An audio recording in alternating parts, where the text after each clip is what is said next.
Woke up at 5 after a week of planning to rush down here and jump on the boat and get going. Start motoring in the calm towards Santa Cruz Island. I've looked at Point Doom from both sides now. Wow. Advice: go well behind freighter ships. Anacapa Island. I bought an old 32 feet sailboat, and one thing I started dreaming was sailing it to the rugged northern Channel Islands. I hope this video about my 5-day visit helps you experience the natural beauty of Anacapa and Santa Cruz Islands. I'm anchored, double anchored in Frenchie's Cove, Anacapa Island.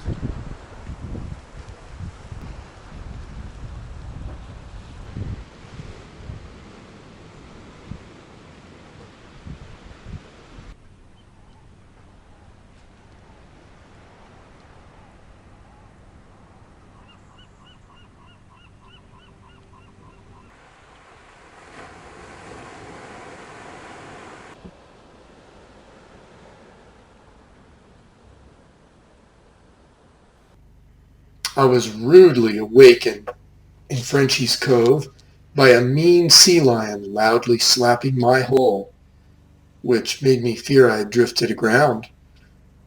Overall, I slept great on calm waters, then slowly motored west along the rocky shore of extremely narrow Anacapa Island and toward much larger Santa Cruz Island.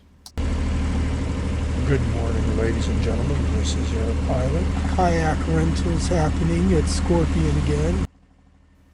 The Speedy Island Packers tour boat is a great way to make a shorter visit here. Potato Harbor.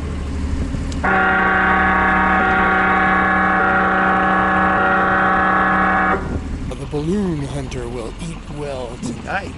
Yeah, dinner. Please remain seated with your seatbelts fastened. An hour and a half of struggles getting the anchors to set. You guys and gals sure do make a mess.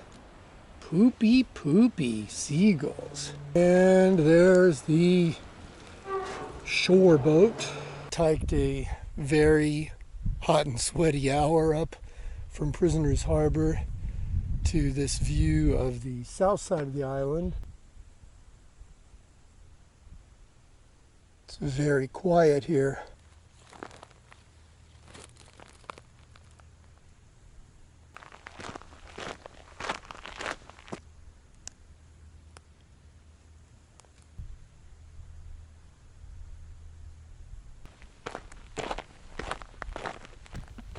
The extreme quiet was unfamiliar. My footsteps were the only shoes to be heard. The plants were extremely dry, but some will survive, perhaps by collecting fog. It's an amazing moss. I guess it's my job to complain no matter what. Too hot, too sunny, too foggy. Being alone without communications was already starting to distort the passage of time. When some newly arrived party boaters at the dock did ask me for advice about hikes, I barely remembered how to speak. And I have some new neighbors, a catamaran.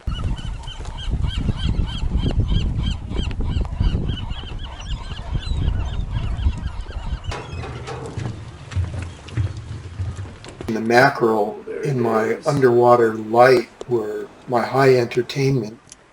I don't think my laundry is getting dry here. The fog seems to blow from the east and blow from the west. It just, whichever way there's a little wind, there's a fog with it.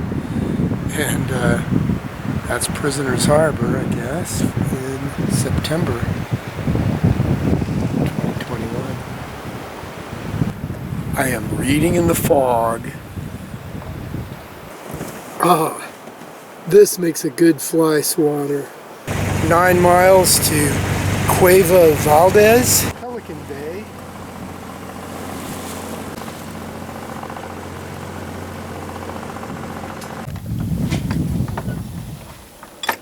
A minute ago, I had 6 knots of wind. I'm disappointed that I failed to capture good night photography of the stars or the 5 feet rays and the millions of microscopic bioluminescent animals that swirled brilliantly around any water disturbance. Yeah. The mackerel looked like glowing torpedoes when the light was off. Just the temptation to pan. I know it usually doesn't work. But this is just such a cool place. Cueva Valdez means Valdez's cave, I guess. Now these are all little caves. The big cave is here. I'm anchoring. Oh, it's a nice beach. This is Nature Conservancy property.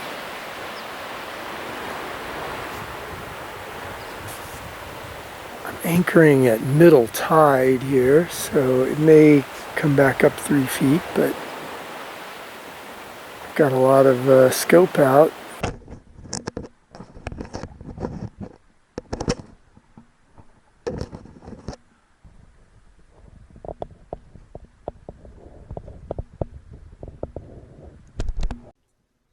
Right away, I started paddling my tiny kayak from Cueva Valdez 3 miles to the Painted Cave. In such calm weather, I love kayaking more than sailing and much more than motoring. Besides, the water in and around the huge Painted Cave is too deep for easy anchoring. I was tempted to land on the desolate little beaches.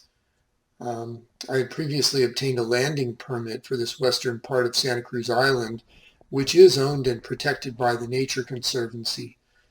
But I wanted to save plenty of daylight to explore the Painted Cave and on the way back some smaller caves.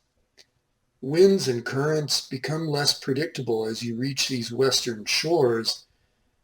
The biggest reason I made this trip by myself was to fit this mild September weather window while days were still long. It is also true that my friends hesitated to commit to 5 cramped days bouncing in a little sailboat with me. I admit the space is small even for me, and the motion gets to me a little bit too. And here is the Painted Cave. It growled and rumbled as I entered alone. My camera records little sound while it's in its waterproof case. So as the cave's groaning became louder, I also heard haunting human voices, I thought. So I spun around to see whether a boat was entering behind me. No boat. Wow. Am I going crazy? I fumbled to get the camera out of its silencing case to record the crazy voices, if they weren't just in my head. Then the Island Packers tour boat did appear around the corner and come into the cave. There they are.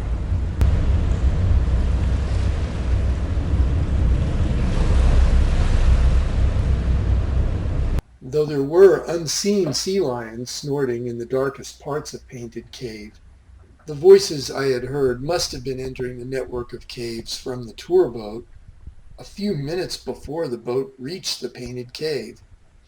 Relieved that I was not going insane, I paddled back to Cueva Valdez, briefly exploring some smaller caves. This eerie eroded sandstone is known as Profile Point.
Were the Egyptians here? That sure looks like a sphinx. The sphinx? Oh my gosh. There's the sphinx relaxing at the Great Pyramid. Holy cow. The ancient Egyptians knew what they were doing when they carved those hieroglyphics.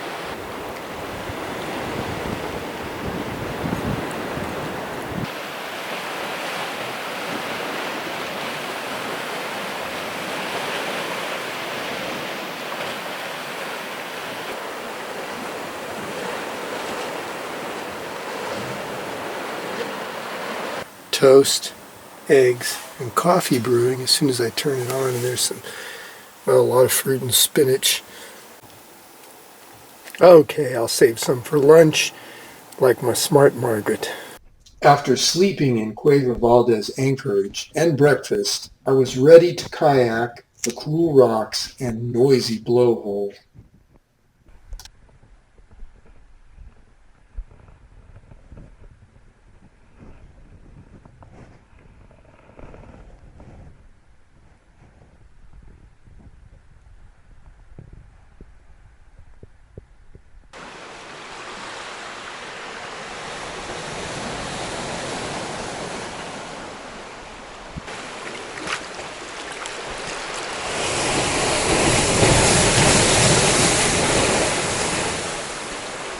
It was time for me to evolve to walking on dry land, but I couldn't walk far. You can walk in the Cueva Valdez, then back to the thicket in the arroyo.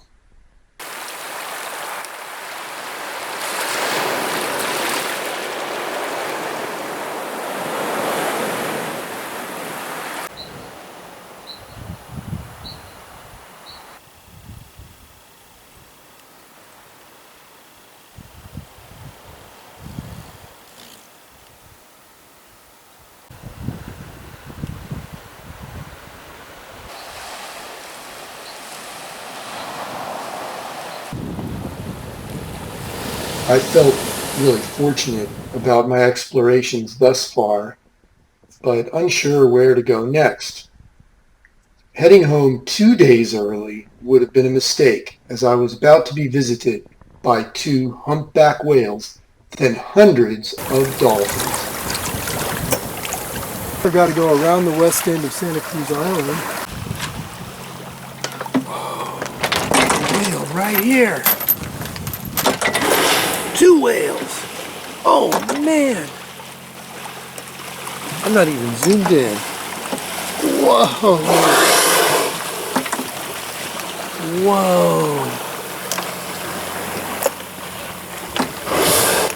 Oh. Got me wet.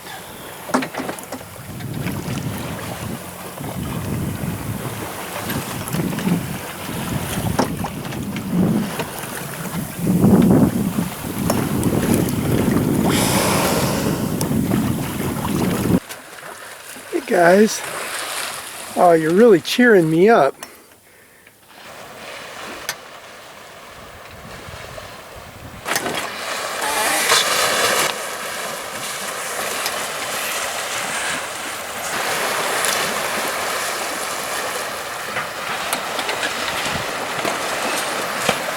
Whoa!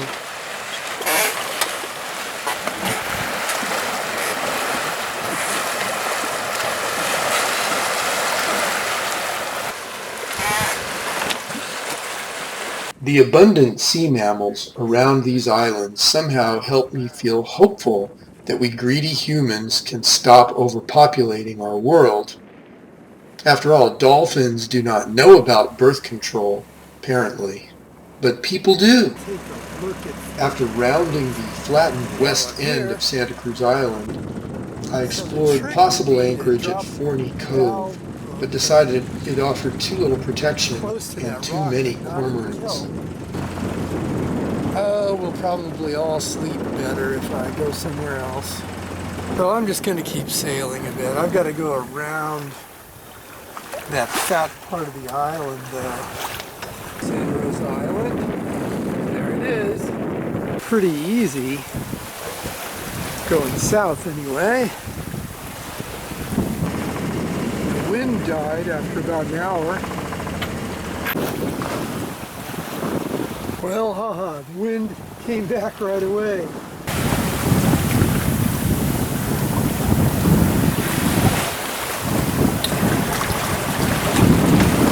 Gull Island.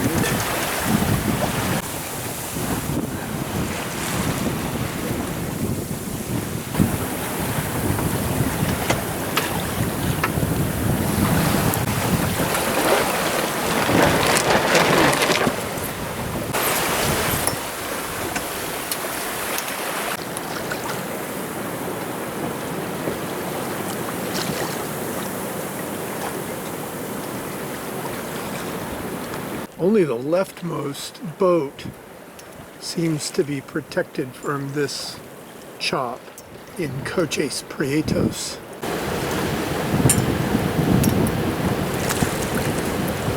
Will there be room at the Albert's Anchorage Inn?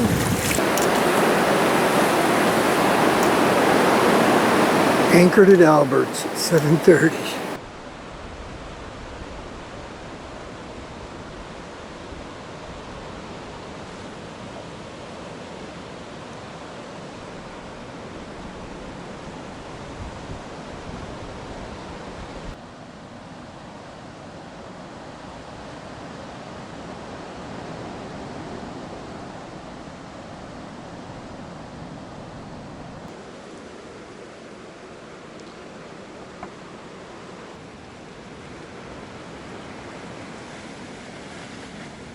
Tide, 0.7 feet at 6:38 p.m. Pacific Daylight Time.